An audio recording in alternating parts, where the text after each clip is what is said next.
Dalam nama Bapa dan Putra dan Roh Kudus, amin.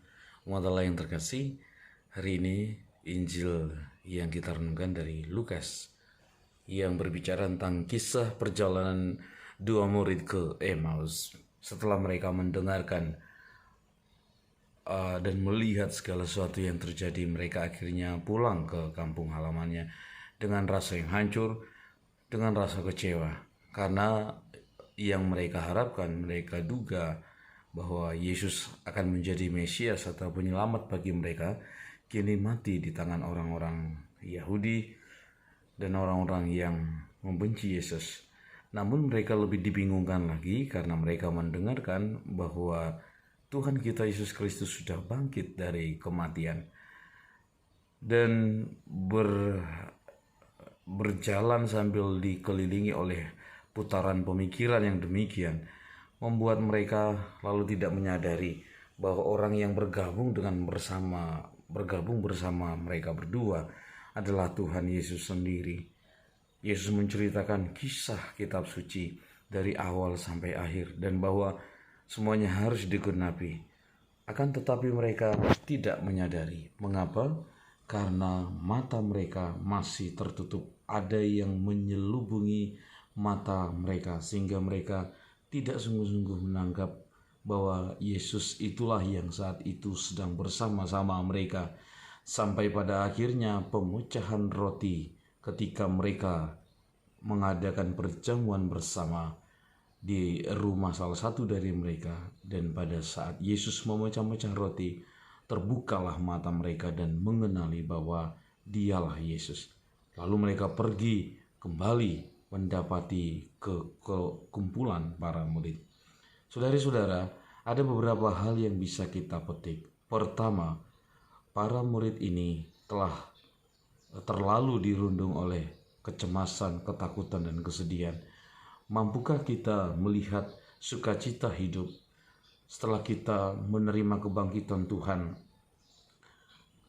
Seandainya hidup kita ini begitu mudah dikerumuni oleh rasa kesedihan dan rasa negatif yang lain.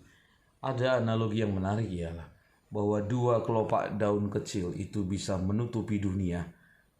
Bagaimana caranya? Jika kedua daun yang kecil itu didekatkan pada kedua kelopak mata kita, sehingga mata kita tidak mampu melihat apapun. Demikian halnya perasaan yang terlalu sedih, perasaan yang terlalu pesimistis, kurang berpengharapan, membuat kita tidak mampu untuk mencari atau menemukan makna di dalam hidup, apalagi untuk menemukan kehendak Tuhan atasnya. Kemudian yang kedua, kehadiran Tuhan memang kita temui di mana-mana dalam peristiwa sehari-hari. Akan tetapi yang paling istimewa ialah dalam Ekaristi. Ekaristi memupuk kehausan atau kerinduan kita untuk bersatu dengan Tuhan. Semoga kiranya saudari-saudara terkasih, dua hal yang bisa kita petik. Pertama, kita jangan sampai terlalu bermuram durja di dalam kehidupan ini. Selalu akan ada sarana bagi Tuhan untuk membuat kita melihat kebaikan dari sebuah peristiwa. Dan itu adalah misteri kehidupan yang harus kita terima. Bagaimana kita bisa menggunakan hal yang peristiwa buruk yang terjadi, yang tidak kita sengaja, yang tidak kita cari-cari, justru memiliki makna bagi kita. Yang kedua, Ekaristi adalah rasa syukur. Maka tingkatkan, atau rasa syukur merupakan obat bagi kekecewaan itu, obat bagi kedukaan itu. Akan apa saja aku bersyukur kepada Tuhan? Mengapa aku sulit bersyukur kepada Tuhan? Mari kita berdoa hari ini, semoga kita diberikan kiranya karunia untuk makin hari makin mensyukuri kehidupan kita, apalagi setelah kita ditebus dari kematian dan menjadi putra-putri Allah dan memulai kehidupan yang baru. Bahwa hidup kita ini saat ini dimulai dari penebusan Kristus. Semoga Tuhan memberkati kita. Bapa, Putra, dan Roh Kudus. Amin.